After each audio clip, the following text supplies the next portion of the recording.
আশা করছি যে যেখান থেকে ভিডিওটি দেখছেন সকলে খুব ভালো আছেন আর অবশ্যই পজিটিভ আছেন। ডরমেন্সি ব্রেকের সেকেন্ড পার্টের ভিডিও নিয়ে এসেছি। আজকে ডরমেন্সি ব্রেকের সেকেন্ড পার্টের ভিডিও আপনাদের যদি ভালো লাগে তাহলে অবশ্যই একটা লাইক দেবেন আর কমেন্টের মাধ্যমে আমাকে উৎসাহিত করবেন। গাছ এমনিতেই এখন একটু একটু করে অ্যাক্টিভ হচ্ছে, যেহেতু রুট ট্রিটমেন্ট চালু করেছি তাই লাল লাল পাতা নিয়ে গ্রোথ হচ্ছে। আর নতুন পুরনো সব গাছই চোখগুলো বেশ অ্যাক্টিভ হয়েছে, কারণ মেডিসিনও চালু হয়ে গেছে, মানে স্প্রে করার যে মেডিসিন যেগুলো থিপসের বা মাইটসের এই মেডিসিনগুলো চালু হয়ে গেছে। খোল ভিজিয়েছিলাম 15 তারিখে, দেওয়ার কথা ছিল 3 রাত ভিজানোর পর, 3 রাত বা 4 রাত ভেজানোর পর তারপরে, কিন্তু হঠাৎ করেই ওয়েদার আপডেট দেখে আমি একটু ভয়ই পেলাম। সেই কারণে 2 রাত ভেজানোর পরেই খোল জলটা অ্যাপ্লাই করে দিতে হচ্ছে।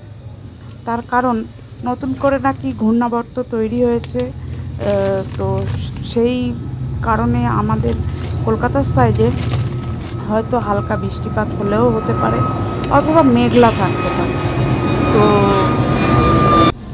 সেই কারণে 2 রাত ভেজানোর পরই দিয়ে দিলাম, কারণ খোল যেদিন দিতে হবে সেদিনকে রৌদ্রোজ্জ্বল ওয়েদার থাকাটা ভীষণ দরকার, আর পরের দিনও রৌদ্রোজ্জ্বল ওয়েদার থাকাটা ভীষণ দরকার।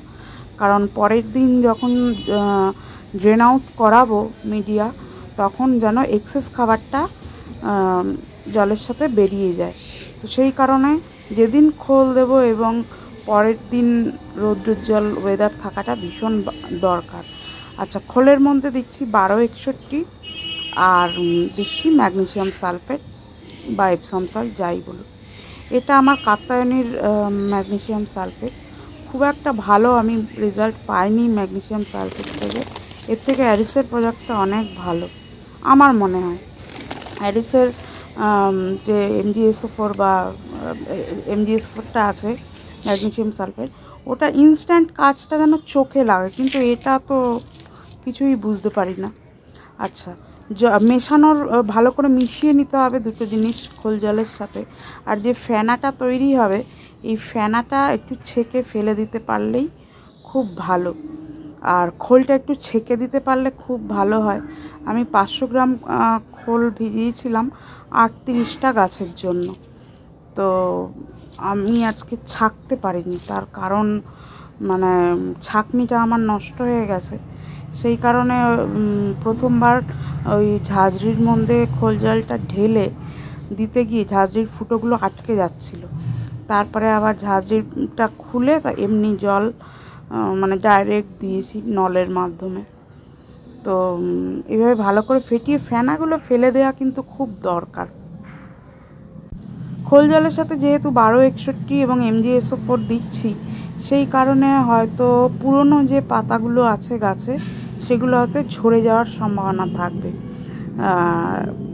কিন্তু নতুন যে পাতাগুলো সেগুলো কিন্তু খুব ভালো বের হবে এবং খুব ভালোভাবে দেখছি। আমি বিকালে এখন ভয়েস দিচ্ছি ভিডিওতে, তো বেশ অ্যাক্টিভ হয়েছে। একটা দুটো গাছের একটা খোল জল পড়াতেই বেশ মানে ব্যাসাল শুট বেরোনোর স্পট দেখা যাচ্ছে।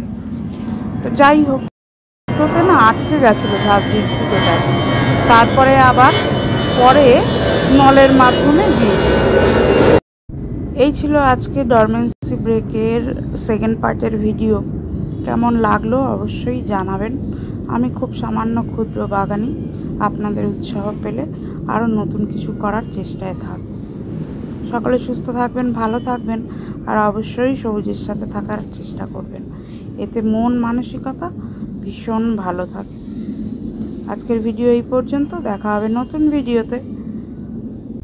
ততক্ষণ সবাই সঙ্গে থাকবেন, চেষ্টা করব আরও নতুন কিছু ভিডিও আপনাদেরকে উপহার দেওয়ার জন্য, এবং আমার ছাদ বাগান ফুলে কেমন ভরে উঠলো সেটা অবশ্যই শেয়ার করব।